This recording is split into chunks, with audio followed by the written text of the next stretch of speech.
Бисмиллахир-рахманир-рахим. Алгач алкыш жана мактылар жараткан Аллах Таалага болгон болсун, жана пайгамбарыбыз Мухаммад саллаллаху алейхи вассаламга салам жана салаваттар болгон болсун. Кудай Таалага ишенүү, ага ишенимди арттыруу, бул тарапка карай турган болсок, жолдору ар кандай. Мындайча айтканда, адам баласы жашоосуна кыйынчылык келсе дагы, жашоосунда жакшылык нерселер болуп турган болсо дагы, ар дайым ошол Кудай Таалага ишенимин жоготпош керек. Тескерисинче, канчалык жашоосунда жакшы нерсе дагы, жаман нерсе дагы болуп турган сайын Кудай Таалага болгон ишеними артып, күчөп туруш керек болот да. Анын жолдору ар кандай. Жакшы иштерди кылуу менен, Кудай Таалага ыраазы болуу менен, шүгүр кылуу менен, кыйынчылыктарга сабыр кылуу менен Кудай Таалага ишенимин арттыра берет. Ошол ишеним арттыруу дегенде жөнөкөй эле адамдарды карай турган болсок, алар ооба биз Кудайга ишенебиз, Кудай аркылуу, Кудайга ишенүү аркылуу бардык нерсеге жетишебиз деп коет го. Бирок ошондой эле мисалы жакшылык учурда дагы, жамандык учурда дагы ошол нерседен мындай чыгып кеткен учурлар көп болот да. Мунун себеби эмнеде жана ага кайтуу үчүн мындай кандай амалдар бар? Негизи адам баласына кыйынчылык тууралуу карай турган болсок, адам баласына кыйынчылык келгенде, ошол кыйынчылыкка жараша адамдар төрткө бөлүнөт дейт да. Төрт түрдүү адамдар бар экен. Ошону Кудай Таала өзү Куранда, пайгамбар хадисте ушуларды баяндайт да. Биринчи түрдөгү адамдар дейт, булар бир гана ушул жашоосунда комфорт болгондо, жашоосунда жакшылык болуп турганда гана Кудайды эстейт экен да. Бирок качан ага проблема келсе, качан ага бир зыян келе турган болсо, дароо Кудайды унутат экен. Бул биринчи категория адамдар дейт да. Алла Таала булар тууралуу Куранда "Ва минан наси ман я'будуллаха ала харфин" дейт. Менин жараткан инсандардын арасында мага ушу олку солку болуп, жардын четинде турган адамдай болуп, мага ибадат кылган адамдар бар дейт да. Мындайча айтканда, бир аз ага проблема келсе эле, ал намазын таштап жиберет. Ал орозосун таштап жиберет. Ал мурун кылып жүргөн садака иштери бар эле, жакшы иштери бар эле, ал элдин алдында жакшы көрүнүп жүрөт эле. Бир аз проблема берсе мене, ал эмне баягындай өзүн таштап жиберет дейт да. Мен ага жакшылык берген болсом, итмаанна бихи дейт. Анын жүрөгү тынч болуп турат дейт. Анын жашоосунда мен бизнесин жүргүзүп, тууган тушкандар баары жайында болуп, бала чакасы орубай жакшы болуп турса эле, жүрөгү тынч болуп, намазын окуп, баягы Кудайга жакындап жүрөт дейт. Ал эми ага мен бир фитна деп коет. Бир аз мындай сыноо бере турган болсом, инкалаба аля важхи, дароо жүзүн менден бурат дейт да. Ошондой адамдарды биз көрүп жүрөбүз көп эле. Баягы иши жүрүп турса, баардыгы жайында болсо, баягы жакшы киши болуп, мечиттерге барат, намаз окуйт, же болбосо жакшы иштерди кылып жүрөт, бирок качан анын иши бир аз башка нукка түшүп кетсе эле, баягы адам жоголот да. Ошо проблеманын үстүнөн проблема болуп, Кудайды дагы унутуп, башка адам болуп түшүп калат. Бул биринчи категория адам. Алла Таала буларды туура эмес жолдо, хасира дуния ва ахират, алардын бул жашоосу дагы, кийинки жашоосу дагы банкрот болду дейт да бул адамдардыкы. Анткени булар Кудай Таала берген нерсени көтөрө албады дейт да. Экинчи категория адамдар булар тескериси дейт да. Булар качан кыйынчылык келгенде гана Кудайды эстейт дейт. Ал эми качан буларга Кудай Таала кыйынчылыгын алып салып, анын ордуна тескерисинче жакшылыгын бергенде, жеңилчилигин бергенде Кудайды унутуп жиберет дейт да. Бул тууралуу Алла Таала Куранда "Ва иза массал инсану дур" дейт. Эгерде мен адам баласына бир аз кыйынчылыкты гана сыйпап берип койгон болсом, даана мага дуа кылып баштайт дейт да. Мага бата тилеп баштайт дейт. Би жамбихи каиман каидан дейт. Жамбаштап жатып алып дагы деп Куранда ушинтип сүрөт дейт Алла Таала. Отуруп алып дагы, туруп алып дагы Кудайдан "О Кудай, эле Кудай, жардам бер" деп баштайт дейт да. Фаламма кашафна анху дейт. Качан мен алардын проблемасын алып салганда, марра кааллам ядуна дейт. Ал мурун дуа кылбагандай, менден жардам сурабагандай унутуп калат дейт да. Баягы адам жок дейт. Бул адамдарды да Кудай Таала эмне жемелейт да. Булар туура эмес жолдогу, мен берген нерсени дагы көтөрө албады дейт да. Бул экинчи категория адам экен. Демек, биринчи дагы бул туура эмес жолдо, экинчи дагы туура эмес жолдо дейт. Анан үчүнчү категория адамдар бар дейт. Булар кимдер десе, булар жакшылыкта дагы, жаманчылыкта дагы Кудайды эстеген адамдар дейт да. Алла Таала алар тууралуу, качан мен аларга жакшылык берген болсом, алар текеберлик кылат дейт да. Качан мен аларга кыйынчылык берген болсом, менден үмүтүн үзүп коет дейт да. Мисалы үчүн көп эле адамдар бар, булар көбүнчө кайдыгер, динден алыс болгон адамдардыкы же капырлардыкы болушу мүмкүн да. Мисалы үчүн пайгамбардын заманасында Абу Жахил, Абу Лахаб деген пайгамбарга каршы адамдар болгон. Буларга Кудай Таала жакшылыгын берген да. Буларга ден соолук берген, буларга байлык берген, мүлк берген, бала чака берген. Бирок ошону да булар тоң боюндук текеберлик кылып Кудайдын динин кабыл алган эмес. Бирок качан аларга Аллах Таала ошонун баарын алып сынаганда дагы булар Кудай Таалага үмүтүн үзгөн да такыр элечи. Мисалы үчүн заманбап жашап ала турган болсок, мисалы үчүн атеисттер деле көп. Мисалы Кристофер Хитченс деген бир атеист бар эле. Ал өмүр бою ошол атеизм далилдеп өткөн да, Кудай жок деп. Бирок качан ага Кудай Таала рак оорусун берген дагычы, өлөр алдында рак болуп, диагноз болуп, ошондон кайтыш болгон да. Ошол жакшылык бергенде да Кудай тааныган жок, качан ага оору бергенде дагы ошону дагы баягы Кудайдан деп кабыл алып Кудайга кайткан жок да алчы. Ошо өлүп атканда дагы мага Кудайдын бар экендиги далилденген жок деп кетти дейт да. Демек бул эң үчүнчү катмардагы адам, эң начарлар ушулар дейт да. Анан төртүнчү адам бар дейт, булар жакшылык келсе дагы Кудайга шүгүр келтирет, жаманчылык келсе дагы сабыр кылып Кудайга шүгүр келтирет дейт да. Булар боюнча пайгамбар хадисте айтат, ажабан ли амрил муъмин дейт. Момун мусулмандын иштери дейт, ушундай бир таң каларлык дейт да. Ага эгерде бир жакшы нерсе келсе Кудай Таала тараптан дейт, Кудайга шүгүр келтирет дейт. Ошол шүгүр келтирген аны үчүн сооп болуп Кудайдан мээримдүүлүк болот дейт.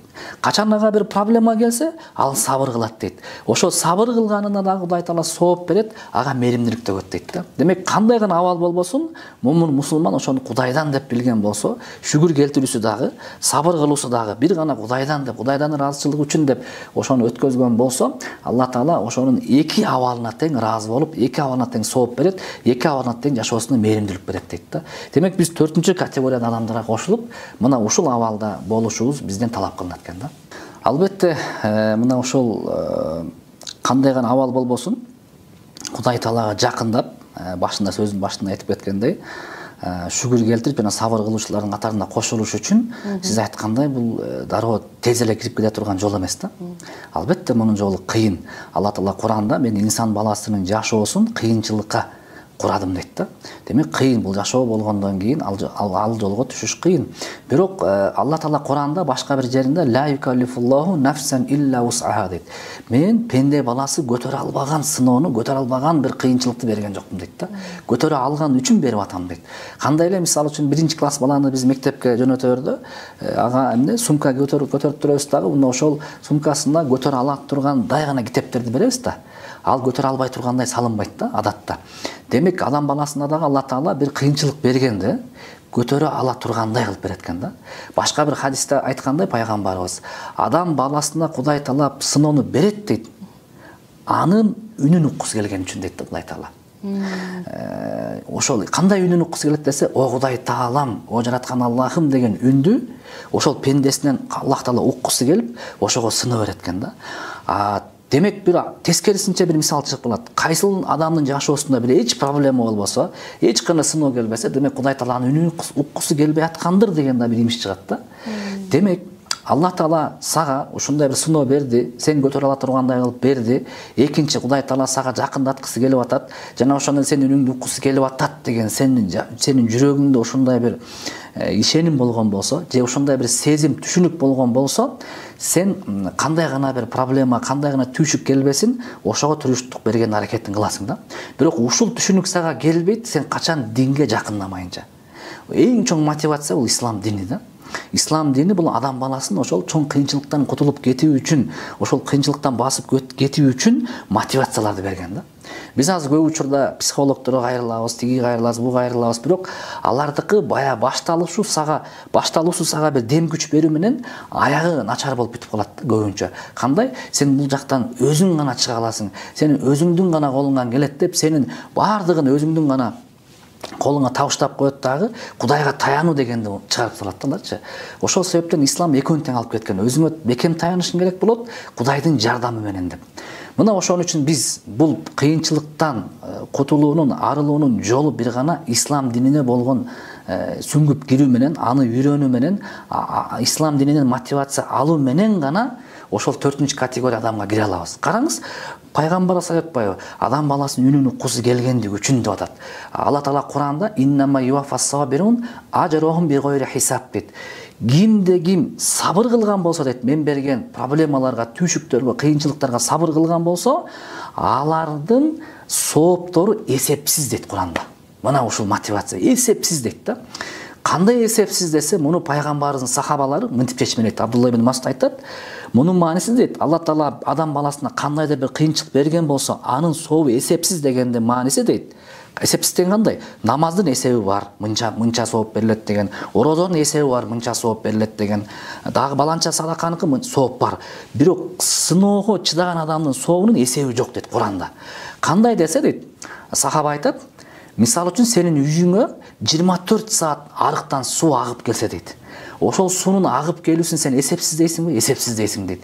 Ошол сыяктуу эле дейт. Сага сыноо болуп жаткан учурда сабыр кылсаң, сага Кудайдын жакшылыктары, сооптору 24 саат эсепсиз агып келип турат дейт да. Сен уктап атасың, сооптап атасың.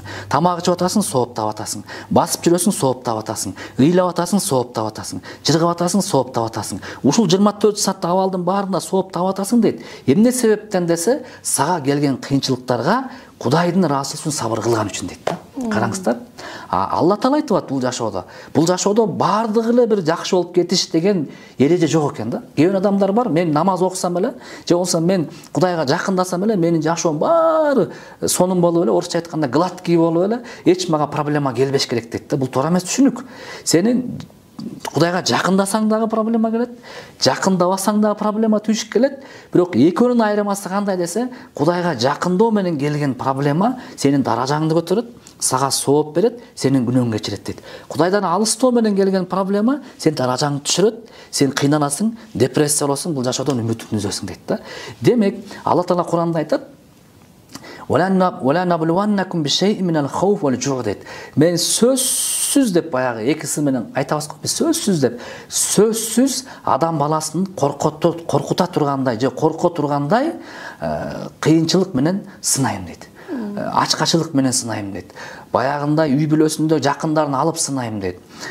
Мал мүлкүн алып банкрот кылып сынайм дейт. Жана мындай кылып оорутуп сынайм дейт. Алла Таала ар бир ушундай түрлөр менен сынайм дейт. Эми дейт, ушулардын баардыгына сабыр кылгандарга вабашири сабирин сүйүнчүлөп кой Мухаммад дейт да. Сүйүнчүсү менден болот дейт. Демек, кыямат күнү барганда Кудай тараптан ошол кыйынчылыкка биз канча сооп алдык, канча жакшылык алдыктын белгисин же болбосо сан сапатын Кудай Таала өзүм берем дейт да. Анын санын эч ким билбейт, эсебин билбейт дейт.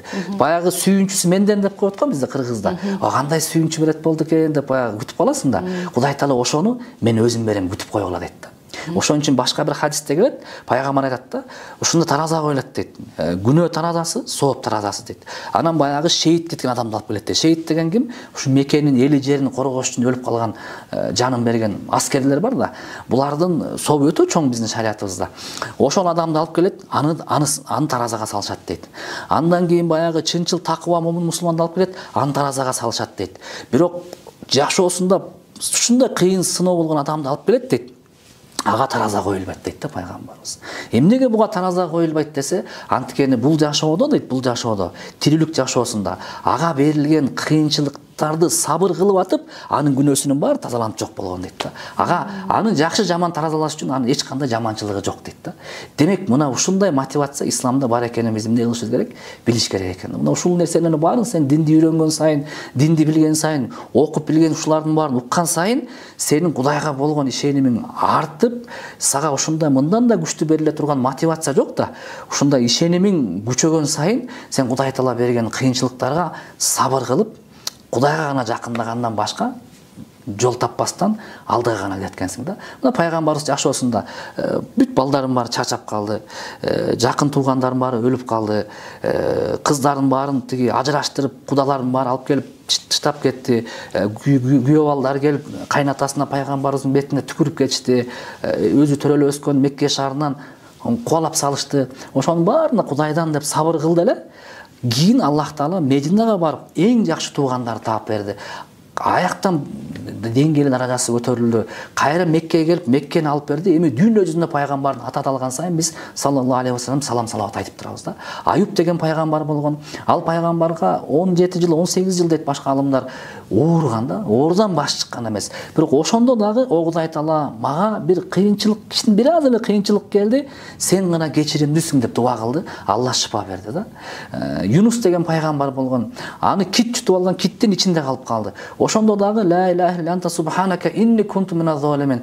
Эч сенден чексиз, кемчилиги жок болгон Кудай Таала, сенден башка сыйынууга эч бир объект, зат жок. Мен өзүмө өзүм зулум кылдым, мен өзүмө өзүм күнөө кылдым деп дуа кылган себептен Кудай Таала киттен чыгарып кетти да.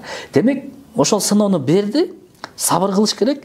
Экинчиси, эмнеге сыноо берди? Анткени Кудай Таала сени өзүнө жакындаш үчүн, сенин даражаңды көтөрүш үчүн, күнөөңдү кечиртиш үчүн жана соопту бериш үчүн дейт. Акыркы айта турган сөзүм, ошол Кудайдын алдына барганда, бул жашоодо өмүрү сыноого батпаган, өмүрү сыноо көрбөгөн адамдар ошол сыноо көрүп, сыноосу себептен күнөөлөрү кечирилип, сооптору берилип, Кудайдын алдында даражасы көтөрүлүп атканда, ошол адамдар аттиң дейт экен да. Аттиң биз тигил жашоодо ар бир манжаларыбыз же колдорубуз кесилип, ошондон ооруп, кыйналып, ыйлаганыбызда гана ушундай бизге сыноо берилгенде биз дагы ушул адамдардай болуп жүрөт элек деп аттиң кылышат дейт да. Демек, ушул нерсени адам баласы билсе, жүрөгүндө туюса, демек адам баласы 4-чү категория адамдарга болууга шашылат, умтулат жана аракет кылат. Айтып өткөн сөздөрүбүздө, эгерде адам баласы ушу Куранды изилдеп, пайгамбардын өмүр баянын изилдеп окуп баштаса эле, өзүнүн жашоосунда берилген суроолорго жооп табат да, мотивация алат. Мисалы үчүн Алла Таала Куранда Ибрахим пайгамбарды айтып өткөн да. Ибрахим пайгамбар ошол жаштайынан эле Кудай Тааланын алдында пендечилик кылып, такыбачылык кылып, моюн сунуп баштаганда эле сыноо берилген да. Кандай сыноо берилген? Ошол коому аны ошол отко ыргытып, отко тирилөй салган аракетин кылышкан да. Себеби анын ата-энеси тең ошол Кудайга сыйынбаган инсандар эле, бирок жаштайынан эле пайгамбар болуп, Кудайга чакырып баштаганда эле, жакшы иш кылып баштаганда Кудай Таала сыноонун аракетин кылып көрдү да. Ошондо баягы отту ушунчалык көп жагышты дейт ошол коом. Адам ошол отко жакындай албай калды дейт да. Демек, Ибрахимди кантип ошол отко салабыз дегенде, баягындай катапульт ойлоп табышып, катапульттага Ибрахим пайгамбарды жаткызышып, анан ошо менен атканда баягы учуп барып отко түшүп калмай болду, баягы кызып күйүп аткан отко. Эми айтайын дегеним, ошол отко Ибрахим пайгамбарды саларда, Ибрахим пайгамбарга асман жердеги толо периштелер келди дейт да. О Ибрахим деп. Жада калса Жебреил периште келди. Жебреил периште бул пайгамбарлар менен Алла Тааланын ортосунда чабарман деп коет, баягындай кабарчы да. Жебреил периште келди дейт. Ибрахим, Алланын пайгамбары, сизди азыр отко ыргытканы турушат, кандай бизге болгон өтүнүчүңүз бар, жардам берели дейт да. Ошондо Ибрахим пайгамбар хасби Аллаху ва ни'мал вакил деген дуаны айтты дейт. Мына ушул дуаны алымдар айтат, кимге кыйынчылык келгенде айта турган болсо, ошол кыйынчылыктан адамды чыгарат дейт да. Ибрахим пайгамбардын дуасы. Бул дуанын мааниси кандай десе, хасби Аллаху ва ни'мал вакил, мага жалгыз гана жаратуучу Кудай гана жетиштүү. Ал эң сонун, эң чырайлуу өкүл мага жардамчы дейт да. Ошону айтты дагы, периштелердин жардамы четке какты дейт да. Башка бир алымдар айтат, мынтип айтты дейт. Жебреил периштеге, башка периштелерге, силер жаралынгансыңарбы, жаратуучусуңарбы депчи. Периштелер айтты дейт, биз албетте жаралынганбыз деп. Ибрахим пайгамбар айтты дейт, анда мага жаратуучу жетишти депчи. Ошондо баягы катапульттага ыргытканда, ошол сыртынан от болуп көрүнүп турган проблема, от болуп көрүнүп турган сыноо киргенде салкын жана муздак болот дейт да, оттун ичи. Ибрахим үшүп кетти дейт.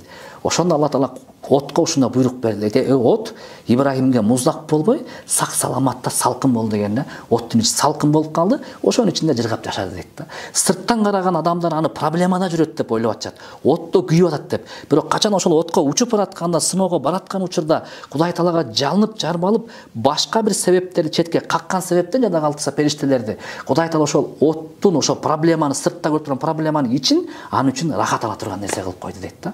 Мына ушул Ибрахим пайгамбардын окуясы. Аюп пайгамбардын окуясы. Эми Аюп пайгамбар канча жыл, 10дон ашыкта жыл ал бала чакасы бар болгон дейт. аялы үй бүлөсү заңгыраган үйү, ар бир үйүндө эмнелер бар болчу дейт. Бизче айтканда кызматкер служанкалар бар болгон дейт. Баары сонун жашаган дейт. Бирок бир учур келди, балдардын баары чарчап өлө баштады дейт да. Чарчап, биринин аркасынан бири чарчап калды, биринин аркасынан бири чарчап калды. Жашоосу, бизнеси, содасы жүрүшпөй калды. Үйүн сатты, баарын сатты. Ооруп калды да, ден соолугуна Алла Таала ушундай кыйынчылык берип, аягында жалгыз аял экөө эле калды дейт да. Аял экөө ошол бир сарайга окшогон жерде жашап калышты дейт. Аял эртеден кечке барып, баягы өзү байдын аялы болсо да аялына да сыноо келди да.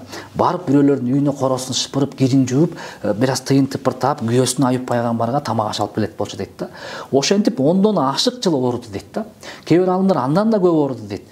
Кандай болсо да өтө көп жыл ооруду дейт. Ооругандан кийин Алла Таала аял келет дагы айтат, сизге ушун Алла Таала оору берип атат. Бир дуа кылбайсызбы?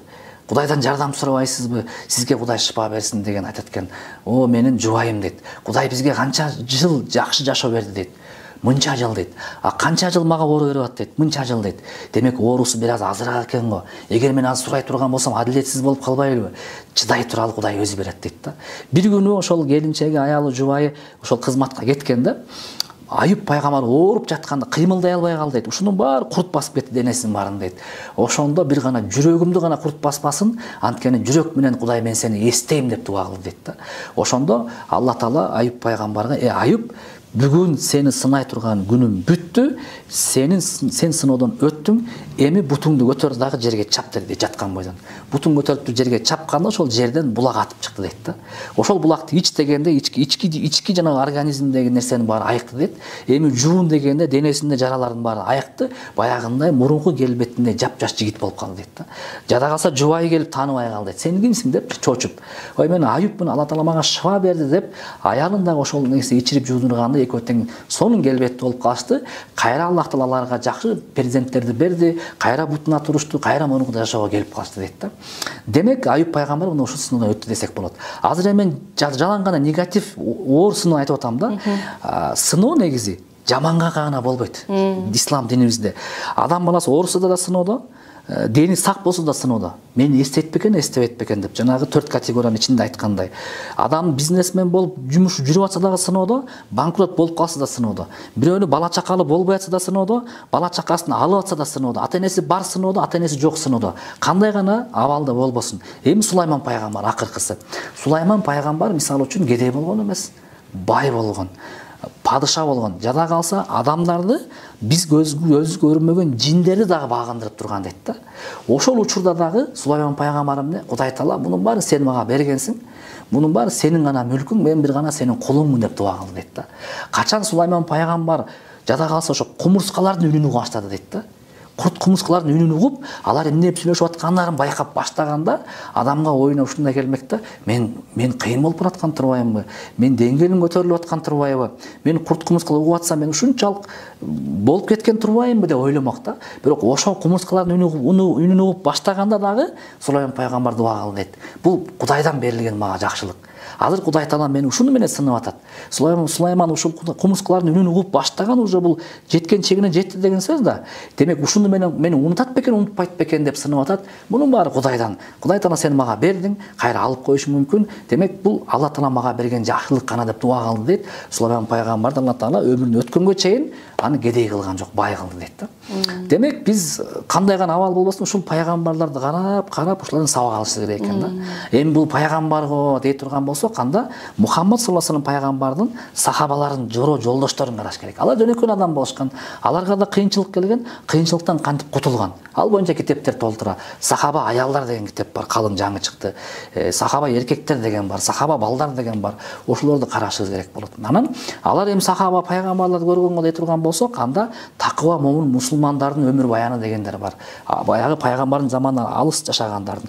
Ошолорду карап биз эмне кылышыбыз керек экен? Ориентировка алып, мотивация алып, алар кантип чыккан проблемадан, ошону биз да көрүп, ошентип чыгуу менен аракет кылышыбыз керек экен. Албетте ооба, инсан деген ошол араб тилиндеги кээ бир аалымдардын айтымы боюнча унутчак деген сөздөн келип чыгат дейт. Анткени инсан баласы эң биринчи Кудай Таала адам баласын бул жашоого алып келиштен мурун адам баласынын рухтарын дейт, арбактарын, жандарын баарын тирилткен дейт дагы. Анан Кудай Таала алардан келишим алган дейт да. Аласту бироббикум, жандар деп баарыбыздын жаныбызды Алла Таала бир жерге чогулткан экен да. Биздин ата бабаларыбыздын жандары баары бир болгон экенбиз. Жандар, аласту бироббикум, мен силердин Кудайыңар, жаратуучуңар эмесминби дегенде, инсандардын баардыгы бала, албетте сен биздин жаратуучусуң деп ушундай моюн сунган экенбиз да. Бирок качан биз бул жашоого төрөлүп келгенден кийин Кудайга берген ал келишимди унутуп калган экенбиз. Ошон үчүн биз унутчак инсан деп коет экен да. Бул биринчиси. Экинчиси, ар бир Кудай берген жакшылыгындагы, жаманчылыгында кээде унутуп калат экенбиз. Демек, пайгамбардын бир хадисин ала турган болсок, адам баласы ката кетирүүчү дейт. Ката кетип калат бизден. Бирок ката кетирүүчүлөрдүн эң жакшысы дейт, тобо келтирүүчүлөр дейт да. Демек биз ката кетүүчүбүз, унутчакпыз деп эле жүрө бериш бир тарап экен. Бирок ошону моюнга алып туруп, анын аркасынан дароо Кудайга тобо келтириш экинчи тарап экен да. Демек эң жакшысы кайсыл десе, ошол унутчак, ката кетирүүчү, бирок ошол ката кетүүсүн дароо мойнуна алган сайын, ошол унутканын дароо эстеген сайын Кудайга тобо келтирген адам жакшыраак дейт да. Демек, бул жашоо болгондон кийин адам ката кетирет, унутат. Бирок Алла Таала эмне дейт? Мен ошону билип туруп мен сага андан аркы жолун айтып атам дейт. Дароо тобо келтир дейт. Тобо деген эмне? Тобо деген бул Кудайга тобо деп эле коебуз, туура. Бирок тобонун дагы шарттары бар дейт да. Биринчиси ошол чоң ката күнөө кылган экендигинди биринчи мойнуңга алуу дейт да. Ооба мен кылдым. Ооба менин себебимден болду. Экинчи ошол күнөөгө, ошол нерсеге кайтып барбоо дейт. Кудайга убада берүү дейт да. Үчүнчүсү анан жакшы иштерди кылып, аракет кылып, ошону жаап жашырып кетүү дейт. Эгер ушул үч нерсе бекем боло турган болсо, анын тобосу Кудай буйрса кабыл болду дейт.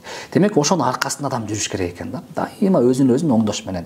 Анан пайгамбар хадисте айтат, эгерде кайсыл бир инсан албетте унутуп калып, ката кетирип бир жаман жолго түшүп калат, же бир күнөө кылып алышы мүмкүн, же бир жакшы кетип баратып эле Кудай Тааланы бир эсинен чыгарышы мүмкүн дейт. Ошондо бир иш кылган болсо, дароо аркасынан жакшы иш кылсын дейт да. Ошол кылган ишин, ошол жаман ишин, ошол жакшы иши жаап кетет дейт да. Демек, адам баласы ар дайым ошонун үстүндө өзү менен өзү күрөшүүнүн аркасында болуш керек. Ошон үчүн Жунейд ал-Багдади деген чоң аалым айткан, адам баласы өзүнүн кемчилигин, өзүнүн кетирген ката күнөөлөрүн күскүнү карап тургандай, өзүн көрүп тургандай, ар дайым өзүнө гана аракет кылган болсо, өзүн гана оңдош, өзүн гана тазалаш аракетинде болгон болсо, анда башка адамдардын кемчилигин, күнөөсүн караганга убактысы калбай калат дейт да. Демек, ар дайым адам өзүн күскүдөй алып жүрө турган болсо, күнүгө ооба, бардыгы эле сонун боло бербейт. Ката кетет, күнөө кетет, унутуп каласың. Ошол эле Кудайга жакын инсандар деле, пайгамбарлар деле ката кетирип алган кээде эсинен чыгып кетишке мүмкүн. Бир нерсе кылып алып, намаз окуп атып, пайгамбарыбыз 2 рекет намаз, 4 рекет кылып окуп алган, кээде багымда туктап калып, Билал радhiyallahu anh чогуу намаз окушкан, чоң олия кишилер деле ушундай боло берет бул инсанчылыкта. Бирок эң жакшысы дароо Кудай Таалага кайтыш керек экен да. Ошол нерсе менен жүрө турган болсо, инсан баласы ошонун чыгуу жолунда болот. Кудай Таала абсолюттук эркин зат да. Каалаганын кылат. Каалаган адамга, жашоосу сонун болот адамга дагы, Кудайды эстеп аткан адамга да проблема болуп берип кое берет. Кудайды эстебеген адамга да жакшылык деле берип кое берет да. Кудай өзү каалаганын кылат.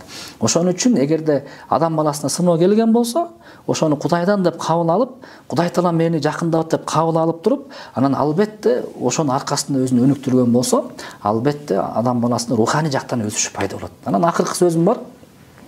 Аалымдар мынтип айткан сөзү бар да. Кудай Таалага жакындоо жолу экөө дейт да. Бирөө адам Кудайга жакындайт дейт. Экинчиси Кудай адамга жакындайт дейт да. Адам Кудайга жакындаганы кайсыл десе, ошо намаз окуп, орозо кармап жыл сайын, садакаларды кылып, туугандар менен башын бириктирип, жакшы иштерди кылыш менен Кудайга жакындайт дейт дагы. Экинчиси дейт, Кудай Таала өзү жакындаганы адам баласына сыноо берип дейт да. Кыйынчылык берер менен Кудай ага жакындап келет дейт да. Кудайга жакындап келет дегенде физикалык турда эмес, адам баласындай. Анын сыпаттары, мээримдүүлүгү жакындап келет дейт. Кечиримдүүлүгү. Эми ошонун экөөнүн айырмасы кандай десе, Кудайга жакындаш жолу кээде адам баласы 10 жылдап намаз менен жете турган бир руханий сезим бар. Ошого 10 жылдап жетсе, адам баласы 1 жыл сыноону башынан өткөзүш менен тиги 10 жылга жеткен руханий байлыкка 1 жыл жетип калат экен да. Тазаланып атыпчы. Анткени ар дайым Кудай менен болуп атып. Бирөө мисалы үчүн күнүгө орозо кармап атып, бир руханий даражага жеткен болсо, бир адам баласы ооруп ага жетип коет экен бат элечи. Демек, Кудайга жетиш жолу Кудай биринчи келип аткан үчүн ага батыраак болот экен да. Муну менен айтайын дегеним, намаз окубай коюш керек, орозо кармай коюш керек эмес. Эгерде сага бир сыноо берген болсо, Кудай Таала сени эртерээк өссүн, даражаң көтөрүлсүн, руханий абалың өссүн деген белгиси дейт да. Бир аалымдын айткан сөзү бар. Мен ушул деңгээлге жеттим дейт. Канча жылдык илим алуу менен, таквачылык кылуу менен эмес дейт. Мен жеткеним себеби 8 ай төшөктө жатып калган оорум менен жеттим дейт да. Ошол учурда Кудай Таала мени тазалады дагы, ошондой руханий абалга жеткизди. Ошол себептен менин дуаларым кабыл болуп, ошол себептен мен Кудайдын алдына жакын болдум деп ойлойм деген да.